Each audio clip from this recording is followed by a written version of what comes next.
উপস্থিত উপজেলা যুবদল, উপজেলা বিএনপি ও অঙ্গ সংগঠনের সকল নেতৃবৃন্দ সবাইকে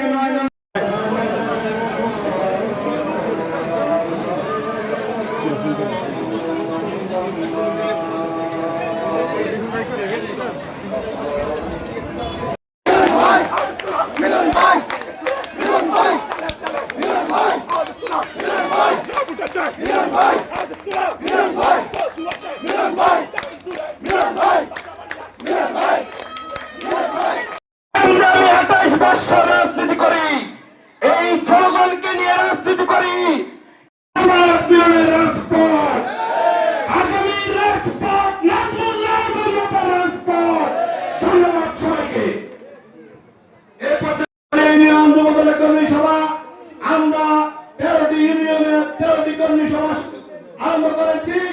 আজকে সমাবেশ 7টা কর্মী সভা চলছে। পরিচয় করে দিচ্ছি, মীর মোহাম্মদ আবুল খায়ের, ইঞ্জিনিয়ার বশির পাটোয়ারি, মহসিন তালুকদার, হান্নান তালুকদার।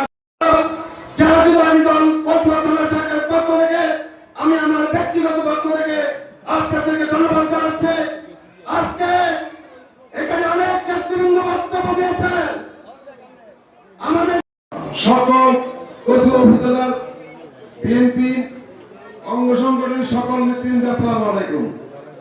আজকে আমাদের এই ইউনিয়নে সেখানে আপনারা প্রথম স্থান অধিকার করেছিলেন,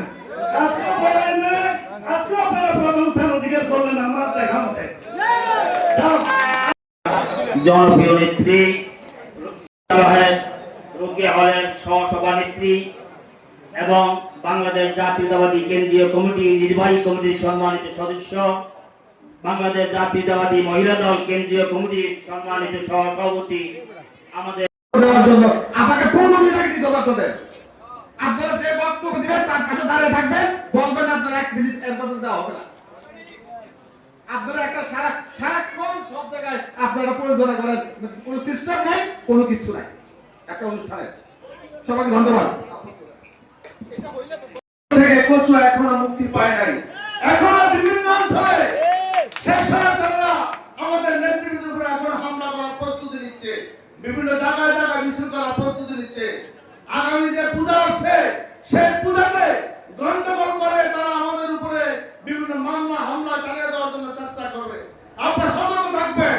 তাই আজকে আরেকটি কথা বলতে চাই, আমাদের প্রিয় নেতা ডক্টর আলম কিরণ ভাই সারা বাংলাদেশে আলোচিত, ওনার নমিনেশন নিয়ে কচুয়াতে আসতেছি ইনশাআল্লাহ। আমরা কচুয়া অঞ্চল প্রস্তুত আছি, আমরা প্রস্তুতি নিচ্ছি।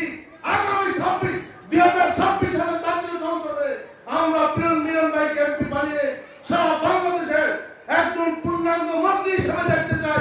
আপনারা সবাই রাজি আছেন? সবাইকে ধন্যবাদ। আবার দেখা হবে। আসসালামু আলাইকুম। এখন বক্তব্য রাখবে। অনেক সংক্ষিপ্ত হয়ে গেছে, আমাদের সিনিয়র নেতৃবৃন্দরা বক্তব্য দিতে পারেন নাই, সেটা আসলেই খারাপ একটা বিষয় হয়েছে। কারণ আমরা সিনিয়রদের কাছ থেকে বক্তব্য শুনবো, যারা আজকে উপস্থিত আছেন তারা সিনিয়রদের কাছ থেকে বক্তব্য শুনবেন, জানবেন, দেশের অবস্থা জানবেন, এলাকার অবস্থা জানবেন, এই আশা করেই কিন্তু ওনারা এসছেন। কিন্তু যেহেতু